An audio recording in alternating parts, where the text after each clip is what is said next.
Today on Mina Studio, ForScore.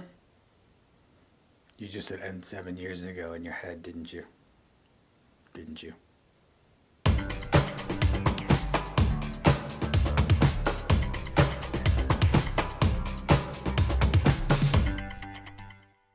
Hey everybody, welcome to Mina Studio. My name is Nathan, and with me as always is my tech director, Ronald. When it comes to chord chart apps on iPad for worship leaders, there are several popular options. One of which is OnSong. That one would be the most expensive at $30. That's a lot for an app. But it does a lot of things, and it handles Chord Pro sheets, which means you can transpose the chords as you want. Another popular option is Music Stand by Planning Center. That just integrates straight into Planning Center, so you get the chord sheets straight from your plan on Planning Center. But what if you don't need to use Chord Pro format and don't want to spend $30 on an app and don't use Planning Center? Well, what I went with was ForScore. ForScore is a music notation app that also handles PDFs very nicely, which is really all I needed to use it for. When I bought it, it was about $10, which is still a more expensive app, but it's not $30. So this is ForScore. I really like it. Could be an option for you, or it could not be what you need. We won't know until we get into it, will we? So let's take a look at ForScore for the iPad.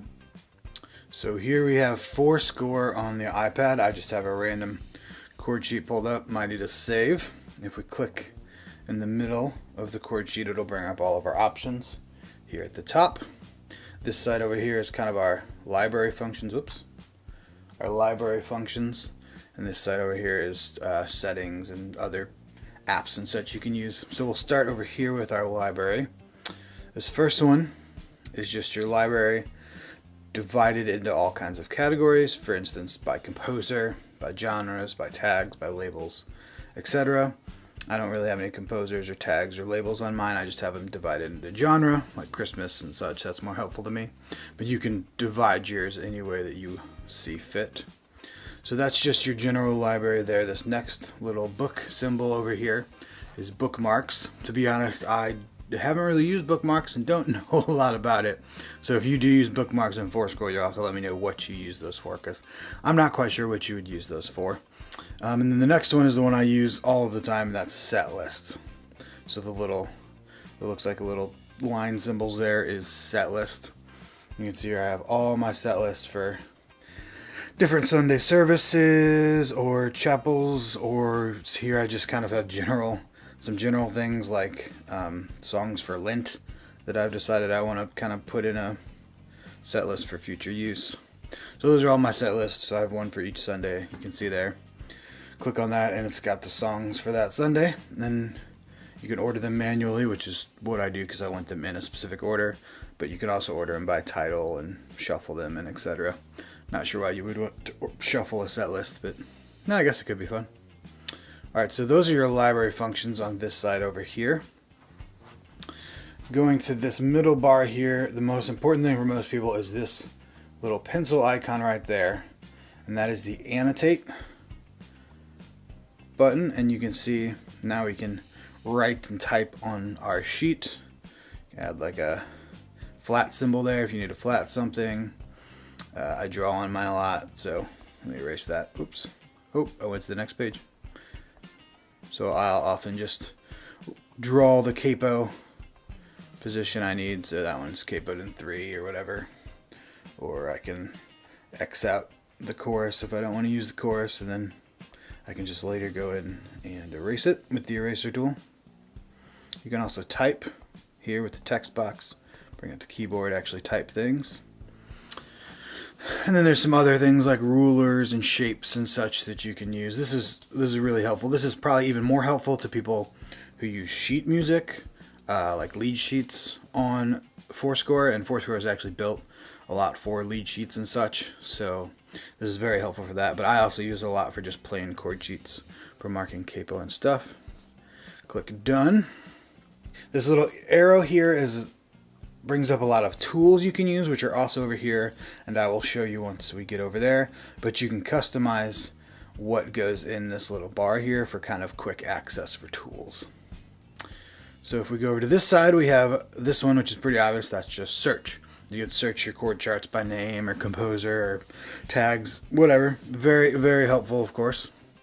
Next to that, this I love that they included this, is a built-in metronome, pitch, pipe, I guess you would call it, and tuner. So you can see here's the metronome. You even got a big tap button in the middle if you need to tap out your tempo. And you can hear, it can be audible, can be visible. You can see the edge of the screen is kind of gyrating. That could probably not good for people with epilepsy to use the visual. Or you can have both. Turn it off there. So I love that there's a metronome built into this, and it has a tap function as well. I also have a pitch pipe, pitch whistle, whatever you want to call it. It just plays the tone you need. Tone generator. It's probably the official name. You can hear that. So if you need to find a pitch of something, again, probably more useful to kind of orchestral people that are using lead sheets and stuff. Although I guess if you need to find a harmony, that could be useful too. And then finally we have a tuner, which is great because a tuner is an app I use. Tuner and metronomes are an app I use a lot on my phone and my iPad, and to have it right on the chord sheet in the chord sheet app is just wonderful. And obviously I'm not talking in a very consistent pitch. So there we go. Tuner, pitch, and metronome. Love that they have those. And then finally we have our settings and tools and just everything else right here. You can see it's a very long list. I'm not going to go through everything here, but you just have annotating and different versions, notes, cropping. Cropping's super useful. You have buttons, which I'll show you real quick, is kind of fun. So you can actually add a button to a chord sheet. So click on the action, say I want a metronome. You can also play audio or a pitch or notes. So I want to use a metronome on my to save. I can add a metronome. I don't want any delay once I tap it. You can add a delay once you tap it. And then I tap on where I want the button, like right there. I can move it down here if I want to. So I'll have a button at the bottom, save. Now you can see I have a red button at the bottom there, and if I click on it, it'll start the metronome that I had set up earlier. You can have different buttons on each chord sheet. You can see it's just on one page. So I think that is super cool to have buttons on your chord sheets. I've never used them before, so I don't know how useful it is for me personally, but it is awesome, I will say that. So there's the buttons. So all this top section here is basically just tools and ways to manipulate your chord sheets. Here under add scores, that's obviously where you add scores. You can get them from their store. You can buy them from their store. Services is where you find files that you have either on your iPad or on the cloud, such as Dropbox, etc. Darkroom is a camera taking a picture of a score. And then templates are if you want to create your own scores like that. You can see it brings up sheet music. We'll save it as something weird and random, see? And then I can actually type in here and create my own sheet music. So tools, add scores, and finally more. So in this section of more, we have another section of more. So these are really just all the other things that just don't have a place, I guess. You can bring up a piano, which is really cool. You can record. It brings up a little record button here to record what you're playing. That's also great. Perform just makes it bigger, and cues, console. You can use it with different devices. You can like cue it with other devices so that you can cue other devices. I'm not going to go into all that, and I haven't used a lot of that, but all kinds of stuff there. And then there's the actual settings down here at the bottom, which all kinds of settings you can play with to make ForScore fit how you want to use it. So that is ForScore. I really like it. For worship leaders, the most popular chord app is probably, or sheet music app is OnSong. And OnSong is great as well. It's also 3 times more expensive. 3 times more expensive. So this is about $10. OnSong is $30.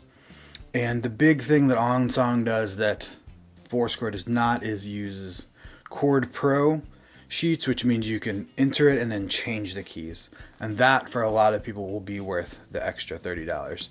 And in the future, if I start using more Chord Pro, it might for me as well. But currently, I just use PDFs and have a lot of the keys already, so I don't need that function.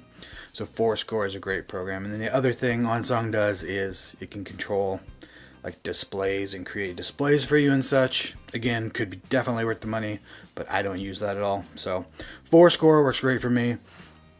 For a basic, more than basic, I guess, for a pretty advanced chord sheet and music organization app on iPad, ForScore would be my recommendation if you're looking for something other than OnSong and don't want to pay the $30 for OnSong.